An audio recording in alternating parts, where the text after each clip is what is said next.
Voici l'histoire réimaginée, conçue comme un récit captivant en 250 paragraphes. Dès l'instant où j'ai posé les yeux sur Cassandra Sinclair, j'ai su que ma vie ne serait plus jamais la même. C'était notre deuxième année à l'université de Belmont, et elle est entrée dans la salle de cours comme une vision tout droit sortie de mes rêves. Ses cheveux au burn somptueux tombaient en cascade sur ses épaules, encadrant un visage si beau qu'il me faisait mal au cœur. Mais ce sont ses yeux bleus vifs, pétillants d'intelligence et de malice, qui m'ont vraiment captivé. Dès le premier bonjour, Cassie et moi étions inséparables. Nous pouvions parler pendant des heures de tout et de rien, du sens de la vie aux aspects les plus triviaux de la culture pop.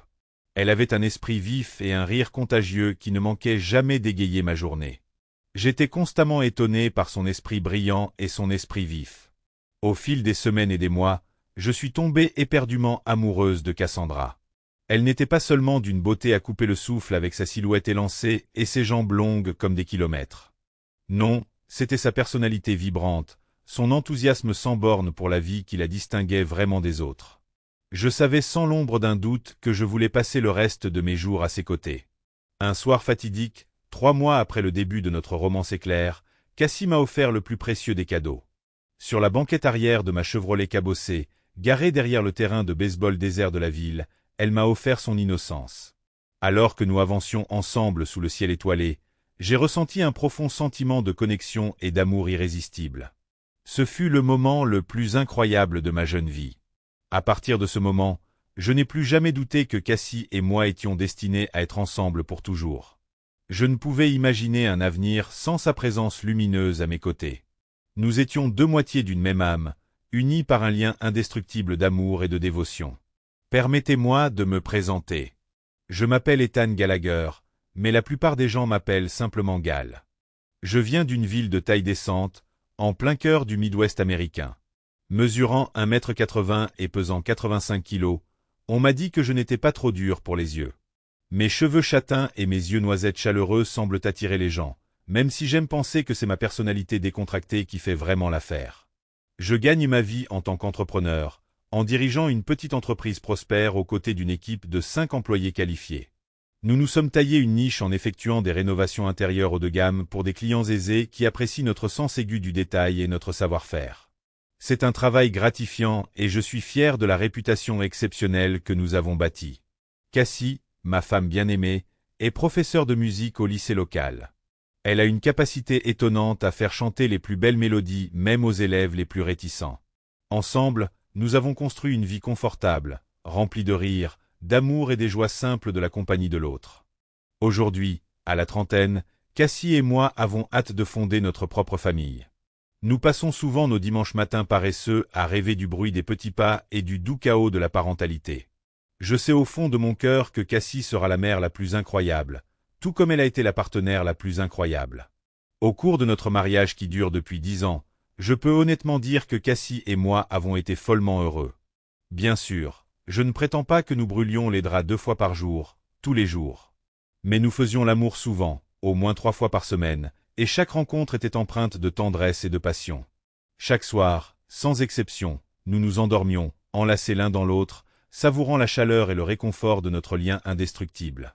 Chaque matin, je me réveillais à la vue du visage angélique de Cassie sur l'oreiller à côté de moi, et un profond sentiment de gratitude m'envahissait.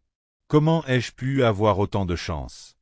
Je me demandais, émerveillé par la femme incroyable qui avait choisi de partager sa vie avec moi.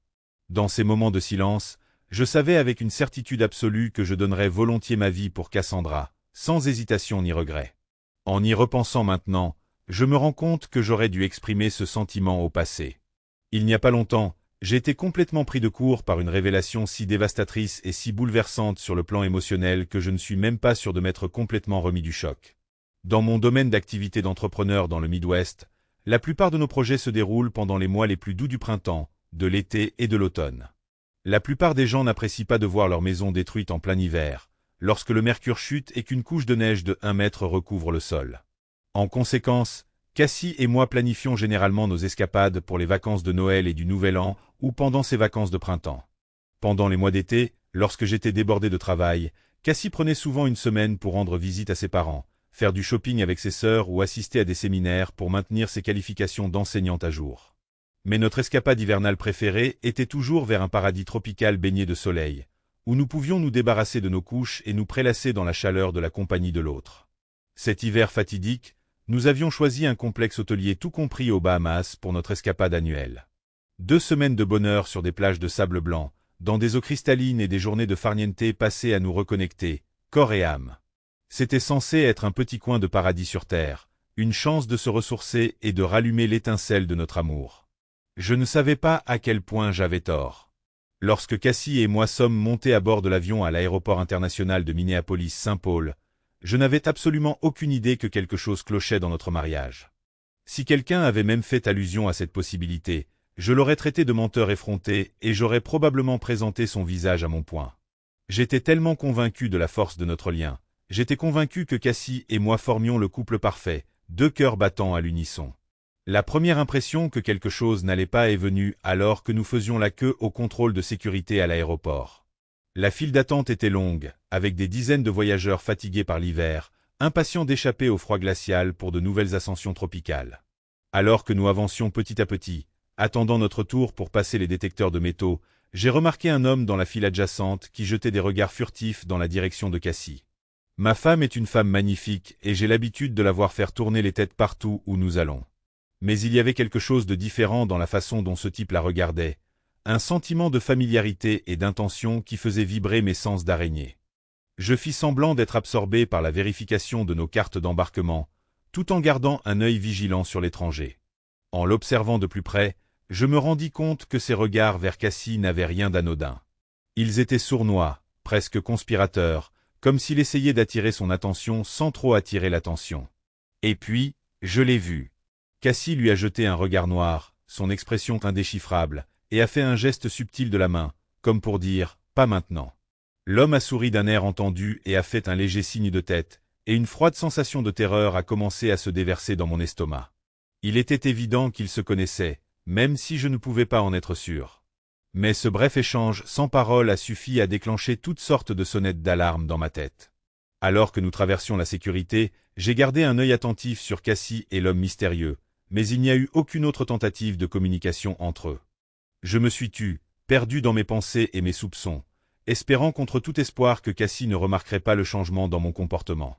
J'ai prié en silence pour que l'homme ne soit pas sur notre vol, que tout cela n'était qu'une coïncidence bizarre et non le signe avant-coureur de quelque chose de plus sinistre.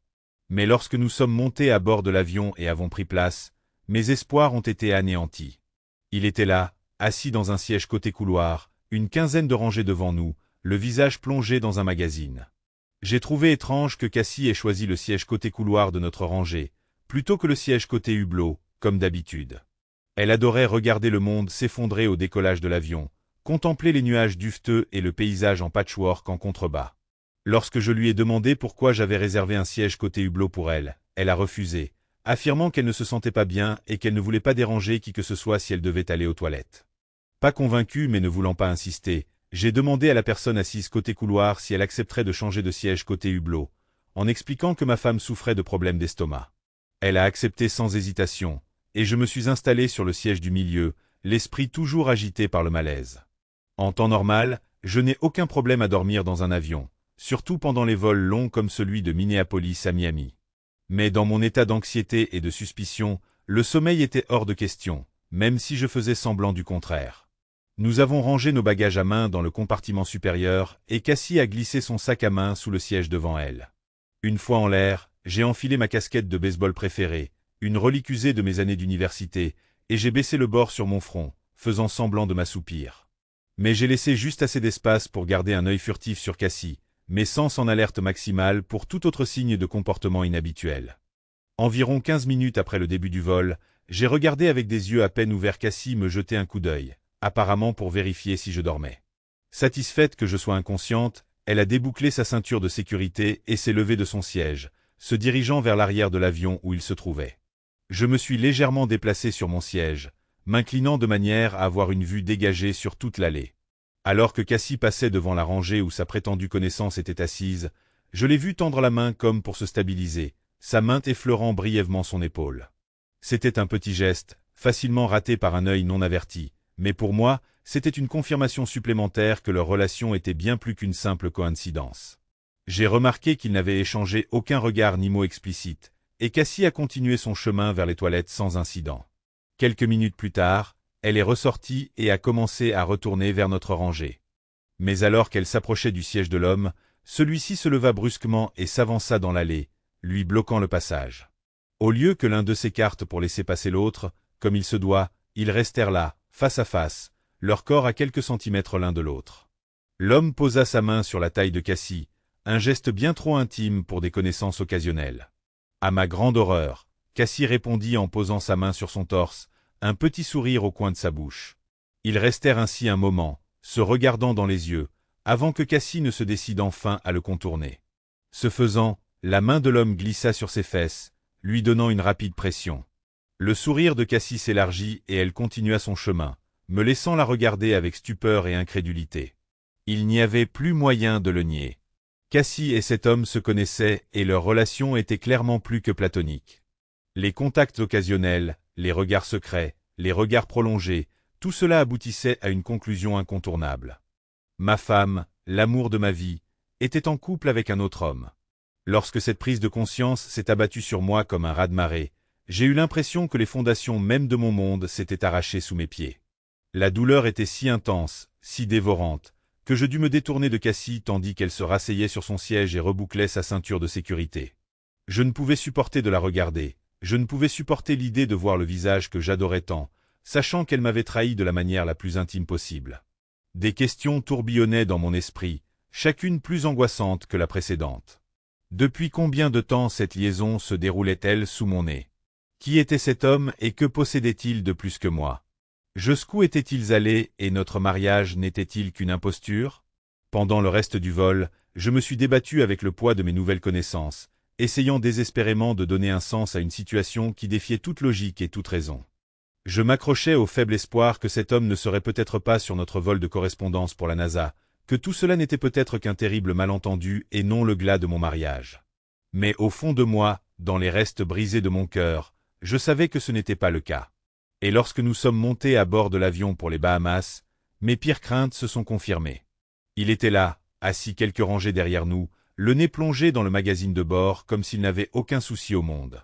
Il n'a prêté aucune attention à Cassie et moi alors que nous prenions place, Cassie optant une fois de plus pour le hublot.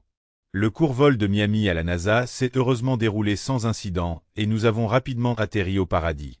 Nous avons récupéré nos bagages, récupéré notre voiture de location et sommes partis pour le complexe hôtelier, la tension entre nous étant suffisamment forte pour être tranchante au couteau. Alors que je parcourais les routes inconnues, Cassie était assise à côté de moi, ses doigts volant sur son téléphone alors qu'elle tapait texte après texte. Incapable de contenir ma curiosité plus longtemps, j'ai demandé à qui tu envoies des messages si intensément.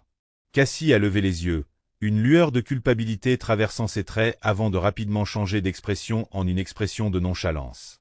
« Oh, juste ma mère et mes sœurs, pour leur faire savoir que nous sommes arrivés sains et saufs, a-t-elle répondu, son ton un peu trop brillant, un peu trop décontracté. J'ai hoché la tête, la mâchoire serrée alors que je résistais à l'envie d'exiger de voir son téléphone par moi-même. C'était drôle, d'une certaine manière tordue, de voir comment la suspicion pouvait prendre racine dans votre esprit et se développer comme une mauvaise herbe, étouffant toute raison et toute confiance. Lorsque nous sommes finalement arrivés au complexe, j'ai dû admettre que notre chambre était assez incroyable. Spacieuse et aérée, avec un balcon privé offrant une vue imprenable sur l'océan turquoise et les jardins luxuriants entourant la piscine. C'était le genre d'endroit qui, dans des circonstances normales, m'aurait coupé le souffle et m'aurait rempli d'un sentiment de paix et de contentement. Mais alors que Cassie et moi déballions nos valises en silence, le poids de mes nouvelles connaissances pesait lourd dans l'air entre nous. Je savais que je devais faire quelque chose, dire quelque chose, essayer de sauver ce qui restait de notre relation avant qu'il ne soit trop tard. Alors je m'approchai de Cassie par derrière, enroulant mes bras autour de sa taille et la tirant vers moi. Je lui caressai le cou, respirant l'odeur familière de son parfum, et murmurai « Est-ce que tu as la moindre idée de combien je t'aime, Cass ?» Elle se raidit légèrement dans mon étreinte avant de se tourner vers moi, un sourire crispé sur les lèvres tandis qu'elle déposait un baiser rapide et superficiel sur ma bouche. « Je t'aime aussi, bébé, dit-elle, mais il y avait un regard lointain dans ses yeux, comme si elle n'était pas pleinement présente à ce moment-là avec moi. Un frisson me parcourut le dos en entendant sa réponse sans enthousiasme, mais je continuai, déterminé à me battre pour notre amour. « Tu sais que je ne ferai jamais rien pour te blesser, n'est-ce pas? Que je remuerais ciel et terre pour te rendre heureux. Cassie tressaillit à mes mots, et je vis des larmes commencer à lui monter aux yeux. Je le sais, Ethan, murmura-t-elle, le regard baissé vers le sol. Et tu sais que je ne ferai jamais rien qui puisse mettre en péril notre mariage, n'est-ce pas? J'avalai ma salive, mon cœur se serrant devant ce mensonge flagrant. Bien sûr, Cass. Je te fais entièrement confiance. Les mots avaient un goût de cendre dans ma bouche, et j'ai dû les forcer à sortir de ma gorge serrée. Elle tressaillit à nouveau, et une larme glissa sur sa joue alors qu'elle continuait à éviter mon regard. Je sais, bébé. Tu sais que je ne trahirai pas cette confiance. Mais même quand elle prononçait ces mots, je pouvais voir qu'elle n'y croyait pas plus que moi. Les fissures dans nos fondations autrefois solides s'élargissaient à chaque seconde, et je savais que si elle n'avait pas déjà été infidèle, ce n'était qu'une question de temps avant qu'elle ne franchisse cette ligne. Je la libérai de mon étreinte et me précipitai vers la salle de bain, désespéré d'échapper à la tension suffocante qui s'était installée dans la pièce. J'arrivai à peine à entrer que le premier sanglot s'échappa de ma gorge, et je dus m'appuyer contre le lavabo tandis que mon corps tremblait sous la force de mon chagrin. Je restai là-dedans pendant un long moment, essayant de retrouver un semblant de calme, mon esprit tournant sans cesse avec les mêmes questions angoissantes. Comment en étais-je arrivé là? Que avais-je fait pour pousser Cassie dans les bras d'un autre homme? Pourquoi n'avais-je pas vu les signes plus tôt, avant qu'il ne soit trop tard pour réparer ce qui était brisé entre nous? Mais la question qui me hantait le plus, celle dont je ne pouvais me défaire malgré tous mes efforts, était la suivante. Que pouvais-je faire pour sauver notre mariage, ou était-il déjà irréparable? Finalement, j'ai réussi à me ressaisir suffisamment pour m'asperger le visage d'eau froide et prendre quelques respirations profondes et apaisantes. Quand je suis finalement sorti de la salle de bain, Cassie m'attendait, une expression indéchiffrable sur le visage. « Ethan, je viens d'avoir mes règles », a-t-elle lâché, les joues rougies par l'embarras. « Et je n'ai pas remporté de tampons. Je n'arrive pas à croire que j'ai oublié de les emporter. » Je clignai des yeux, momentanément déstabilisé par ce changement brusque de sujet. « Quoi? Mais tu n'as pas eu tes règles la semaine dernière? Comment est-ce possible? » Cassie haussa les épaules, évitant mon regard. « Je ne sais pas, mais ça arrive parfois. Peut-être que le stress du voyage a déclenché cela ou quelque chose comme ça. Tout ce que je sais, c'est que je dois courir à la boutique de souvenirs et acheter quelques provisions. » Je fronçai les sourcils, un soupçon lancinant prenant racine au fond de mon esprit. Cassie avait toujours été aussi régulière qu'une horloge, grâce aux pilules contraceptives qu'elle prenait religieusement. Le fait qu'elle ait soudainement eu ses règles à nouveau sitôt après les dernières était pour le moins très inhabituel. Mais avant que je puisse l'interroger davantage, elle attrapait son sac à main et se dirigeait vers la porte, marmonnant quelque chose comme quoi elle reviendrait dans quelques minutes. Alors que la porte se refermait derrière elle, je ne pouvais m'empêcher de penser qu'elle me mentait, que tout cela n'était qu'une excuse pratique pour s'éloigner de moi et passer du temps avec son amant. Et puis ça m'a frappé comme une tonne de briques. Peut-être que cette prétendue période était une bénédiction déguisée, une façon de ralentir la progression de leur romance illicite, au moins pendant un petit moment. Mais plus j'y pensais, moins cela avait de sens. Cassie n'avait jamais connu une telle irrégularité auparavant, et elle prenait toujours ses pilules avec diligence. Pourquoi mentirait-elle soudainement à ce sujet? À moins qu'elle ne pense qu'avoir ses règles m'empêcherait de rechercher une intimité physique avec elle, lui permettant ainsi de concentrer toute sa passion et son désir sur son nouvel homme. Cette pensée me retourna l'estomac, mêlant rage et désespoir. Si c'était vraiment son plan, alors elle était encore plus rusée et cruelle que je ne l'avais jamais imaginé. Personne, pas même la femme que j'avais aimée pendant plus de 10 ans, ne pouvait être aussi manipulatrice et sans cœur. Me laisser planifier et payer cette escapade romantique, tout en complotant pour l'utiliser comme couverture pour se livrer à sa sordide liaison, c'était inadmissible. J'avais l'impression de perdre pied avec la réalité, comme si tout ce que j'avais toujours connu et en quoi j'avais toujours cru s'effondrait sous mes yeux. Qui était cette étrangère se faisant passer pour ma femme bien-aimée? Comment avais-je pu être aussi aveugle, aussi complètement dupé par sa tromperie? Alors que je me tenais là, sous le poids de ma prise de conscience, mon regard tomba sur le téléphone de Cassie, qu'elle avait laissé traîner sur la commode à côté de la télévision. Les doigts tremblants, je l'ai attrapé et j'ai tapoté l'écran, m'attendant presque à ce qu'elle ait changé son mot de passe pour m'empêcher d'entrer. Mais, à ma grande surprise, le téléphone s'est déverrouillé facilement, révélant son écran d'accueil. Une autre erreur de débutant de sa part, ai-je pensé amèrement en naviguant vers ses messages textes, mon cœur battant dans ma poitrine tandis que je parcourais la liste des conversations. Et là, Il y avait un fil de message d'un certain Liam Delaney. J'ai tapé sur son nom avec effroi, mes yeux scrutant les mots qui ont scellé le sort de mon mariage. Je suis revenu au début de leur conversation, qui semblait avoir commencé juste au moment où nous roulions vers le complexe hôtelier. Mon sang bouillait tandis que je me débarrassais des plaisanteries coquettes entre eux, de l'intimité désinvolte de leurs échanges. Liam, salut mon beau, je t'ai aperçu à l'aéroport. Tu es absolument magnifique, comme toujours. J'ai hâte de te retrouver. Cassie, vilain garçon, tu as failli nous faire attraper par Ethan. Je te jure que tu vas me tuer. Liam, que puis-je dire, chérie? Tu es irrésistible. J'ai failli t'embrasser là, dans l'allée de l'avion. Ce que tu me fais. Cassie, je dois admettre que j'ai apprécié ce petit câlin que tu as fait à mes fesses. Considère ça comme un avant-goût de ce qui va suivre.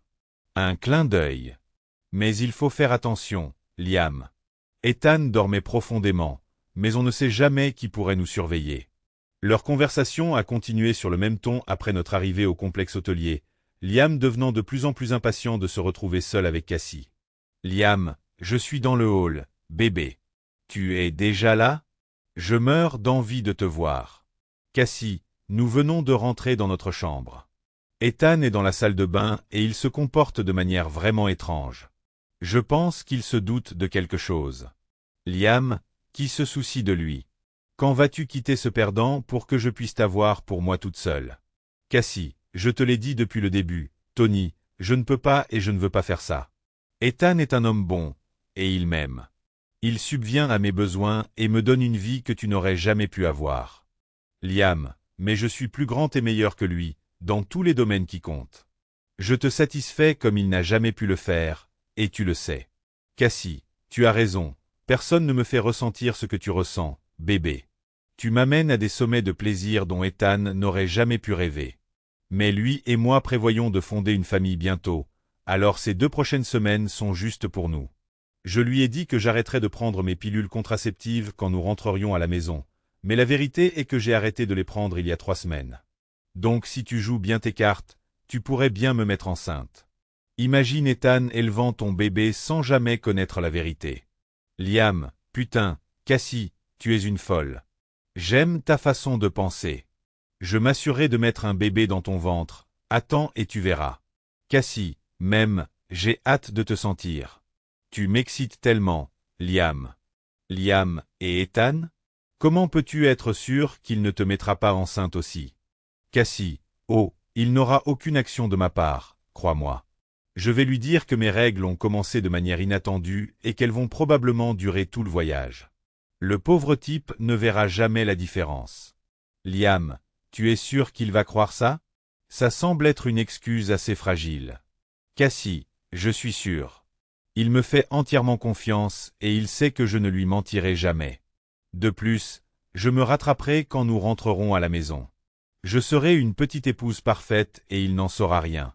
Liam, mon Dieu, c'est un vrai crétin. J'ai presque pitié de ce type. Presque. Cassie, et, qu'est-ce que je t'avais dit à propos de parler de mon mari comme ça? Continue comme ça, et tu pourras dire adieu à ce joli cul pour de bon. Liam, d'accord, je vais jouer la carte de la gentillesse. Pour l'instant. Retrouve-moi dans le hall d'entrée dans 10 heures, je dois te mettre la main dessus avant d'exploser. Je restais là, engourdi par le choc et l'incrédulité, le téléphone glissant presque de mes doigts alors que tout le poids de la trahison de Cassie s'écrasait sur moi. C'était pire que ce que j'aurais pu imaginer, un réseau tordu de mensonges et de tromperies qui tournait en dérision notre mariage tout entier. Non seulement elle me trompait avec ce personnage de Liam, mais elle essayait activement de tomber enceinte de son enfant, tout en prévoyant de le faire passer pour le mien. La profondeur de sa cruauté et de sa manipulation ne connaissait pas de limite, et j'ai senti une vague de nausée monter dans ma gorge à cette pensée. Pendant un moment, j'ai envisagé d'échanger son téléphone avec le mien, au cas où j'aurais besoin des messages comme preuve dans l'inévitable procédure de divorce. Mais ensuite, une vague de colère et de dégoût m'a envahi, et j'ai pensé, qu'elle aille au diable. Laissez-la se sortir toute seule de ce pétrin qu'elle a créé. Mon téléphone contenait toutes mes informations personnelles, mes contacts, toute ma vie. Je n'avais pas l'intention de confier ça à un serpent menteur et tricheur comme Cassie. Non, elle avait fait son lit, et maintenant elle pouvait s'y allonger, peu importe. J'ai donc gardé mes deux téléphones, le mien et le sien, sachant qu'elle remarquerait bientôt la disparition du sien. Mais quand elle le fit, je serais déjà parti depuis longtemps, la laissant seule face aux conséquences de ses actes. La réalité de la situation me frappa comme un coup de poing dans le ventre, et je sentis la bile monter dans ma gorge, m'étouffer. Je titubai jusqu'à la fenêtre, désespéré de respirer, et contemplai la vue imprenable sur la mer des Caraïbes, l'image même du paradis. Il y a quelques heures à peine, j'étais l'homme le plus heureux du monde, impatient de passer 2 semaines de bonheur au soleil avec la femme que j'adorais, celle à qui j'avais promis ma vie et mon amour. Et maintenant, en un clin d'œil, mon monde entier s'est effondré autour de moi, me laissant perdu et seul dans les décombres de mon mariage. Je ne m'étais jamais senti aussi trahi, aussi complètement dévasté, de toute ma vie. La douleur était différente de tout ce que j'avais pu ressentir jusqu'alors, une agonie brûlante qui menaçait de me consumer entièrement. Et sous cette douleur, une rage brûlante commença à se développer, un désir ardent de blesser Cassie et Liam comme ils m'avaient blessé, de leur faire payer leur trahison. Alors que je me tenais là, perdu dans mes propres pensées sombres, mon regard se posa sur la piscine en contrebas.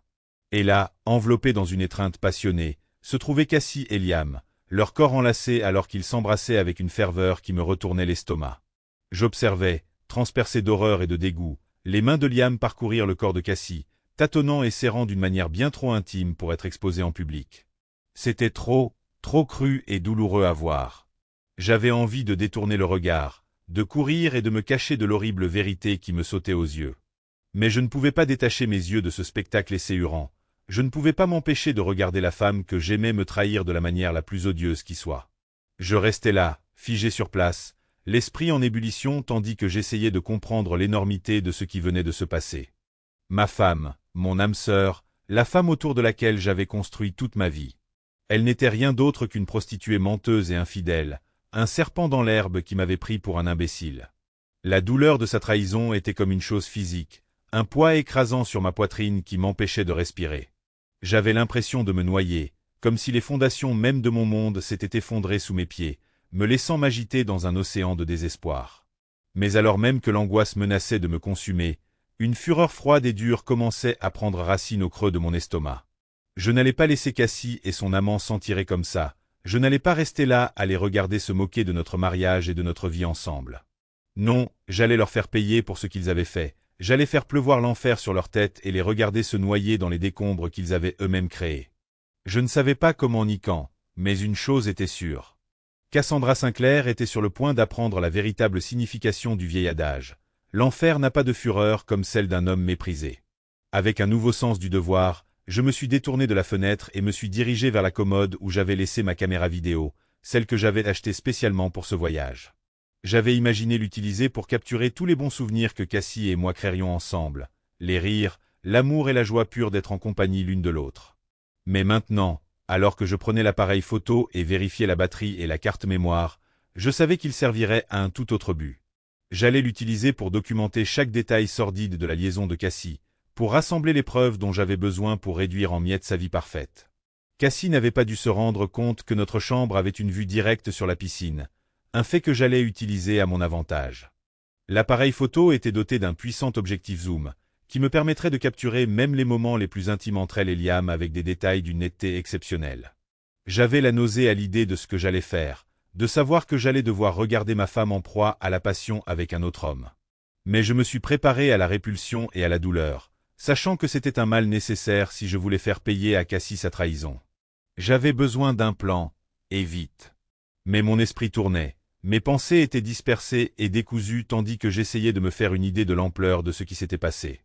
J'avais l'impression que j'allais être malade, comme si les fondements même de mon être avaient été arrachés sous mes pieds, me laissant à la dérive dans une mer de douleur et de confusion. Mais même à travers le brouillard de mon angoisse, une chose était claire comme de l'eau de roche. Il fallait que je trouve un moyen de séparer Cassie et Liam, de mettre un terme à leur sordide petite histoire d'amour.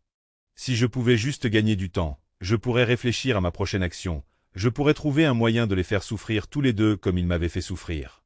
La première étape consistait à comprendre comment ils comptaient m'occuper pendant qu'ils profitaient de leur petit rendez-vous galant. Je n'avais aucun doute sur le fait qu'ils avaient mis en place un système, un moyen de s'assurer que je ne les dérangerais pas pendant qu'ils s'affaireraient. En y réfléchissant, une idée m'est venue, un plan simple mais efficace qui pourrait bien fonctionner. Cassie voulait passer 2 semaines seule avec son amant, 2 semaines pour essayer de concevoir un enfant qu'elle pourrait faire passer pour le mien. Et je voulais me venger, je voulais lui faire payer la façon dont elle avait brisé mon cœur et ma vie. Alors pourquoi ne pas faire d'une pierre deux coups? Pourquoi ne pas donner à Cassie exactement ce qu'elle voulait, mais à mes conditions, pas aux siennes? Si je pouvais trouver un moyen de les séparer pendant la journée, de mettre un frein à leur plan soigneusement élaboré, alors je pourrais gagner le temps dont j'avais besoin pour mettre mon propre plan à exécution. Fin de la première partie. Merci d'avoir regardé. Restez à l'écoute pour la conclusion palpitante dans la prochaine vidéo. Abonnez-vous à la chaîne et n'oubliez pas de cliquer sur le bouton en forme de cloche pour être informé des nouvelles histoires.